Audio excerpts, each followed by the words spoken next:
ارشاد بھٹی صاحب نے اپنے پوڈ کاسٹ میں علامہ سید جواد نقوی صاحب سے جو سوال کیا، جو پوچھا، وہ یہ کہا کہ بالآخر ٹرمپ چاہتا کیا ہے یہ پاکستان کی ثالثی سے؟ پاکستان تو اپنی خوش نیتی کے ساتھ، اچھے انداز کے ساتھ کوشش کر رہا ہے کہ جنگ کو صلح میں بدلے یا جنگ کی روک تھام ہو، کسی ایک موضوع پر بیٹھ جائے گفتگو کر لی جائے۔ تو لیکن ٹرمپ کیا چاہتا ہے؟ ٹرمپ کے اہداف کیا؟ یہ انہوں نے پوچھا۔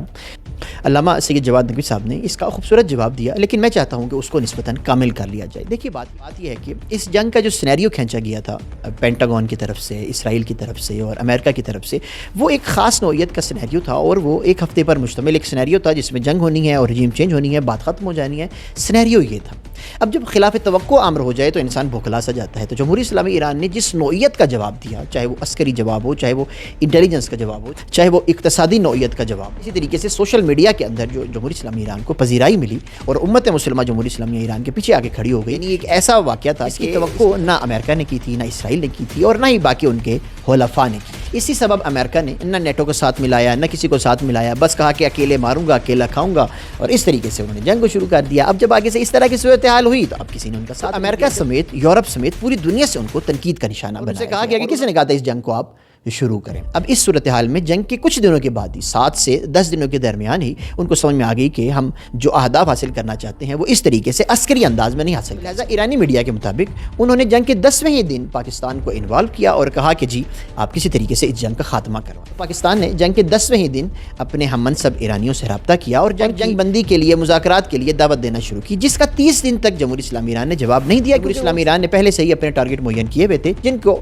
ہدف بنانا تھا، جن کو مارنا تھا، جن کو ختم کرنا تھا۔ جمہوری اسلامی ایران نے 40 دن مکمل کرنے کے بعد کہا کہ جی ٹھیک ہے، اب ہم مذاکرات پر آتے ہیں اور ہماری یہ شرائط ہیں، یہ معاملہ ہے۔ تو کیفیت یہ ہے۔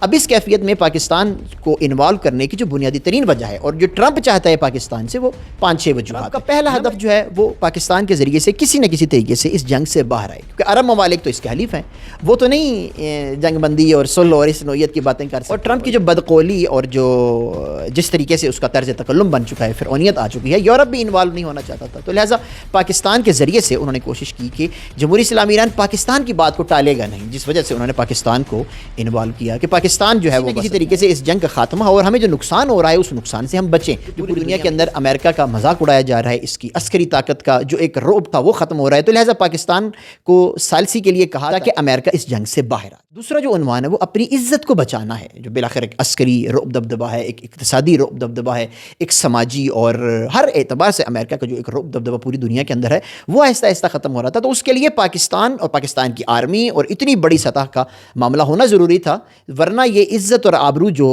امریکہ کھو رہا تھا اس کو واپس نہیں لا سکتا۔ اور اس کے ساتھ ساتھ جو تیسرا امر ہے وہ معاملہ یہ تھا کہ ٹرمپ کسی نہ کسی طریقے سے چاہتا ہے کہ جیت کا اعلان کرے، اور جنگ بندی کے بعد جو صلح کی کیفیت بننی ہے اس میں وہ یہ چاہتے ہیں کہ مذاکرات کے ذریعے سے، کیونکہ جمہوری اسلامی ایران پاکستان کو بالآخر ایک اچھی نگاہ سے دیکھتا ہے، ایک محترمانہ نگاہ سے دیکھتا ہے، اخوت کی نگاہ سے دیکھتا ہے، تو ٹرمپ کی خواہش یہ تھی کہ ان مذاکرات کے ذریعے مخالفین کو امریکہ کے اندر، یورپ کے اندر یہ دکھا سکے کہ جیت کا ماحول فراہم ہے اور میں جیت رہا ہوں۔ اس کو دکھانے کے لیے پاکستان کی اس کو ضرورت، اور اس کے ساتھ ساتھ پاکستان کو انوالو کرنے کی جو بنیادی ترین وجہ ہے وہ عربوں کا ٹرمپ سے اعتماد ختم ہونا ہے۔ عرب اب آہستہ آہستہ یہ عرب ممالک اب ٹرمپ پر اور امریکن لابی پر اس طریقے سے اعتماد نہیں کریں گے جس طریقے سے پہلے کرتے ہیں۔ تو پاکستان کو لانے کی جو بنیادی وجہ ہے وہ عرب ممالک دوبارہ سے اعتماد کریں، عرب ممالک دوبارہ سے واپس آ جائیں، عرب ممالک جو ہے وہ امریکہ اور ٹرمپ کو بجٹ دیں، عرب ممالک جو ہے وہ پیسہ انویسٹ کریں۔ اس کے لیے پاکستان کا لانا ضروری تھا، بالخصوص سعودی عرب کے لیے۔ سعودی عرب کے ساتھ جو اس نے کیا ہے، صرف ہمارے ساتھ جھوٹ نہیں بولتا، اپنے حلفاء کے ساتھ بھی جھوٹ بولتا ہے اپنے مقاصد کے لیے۔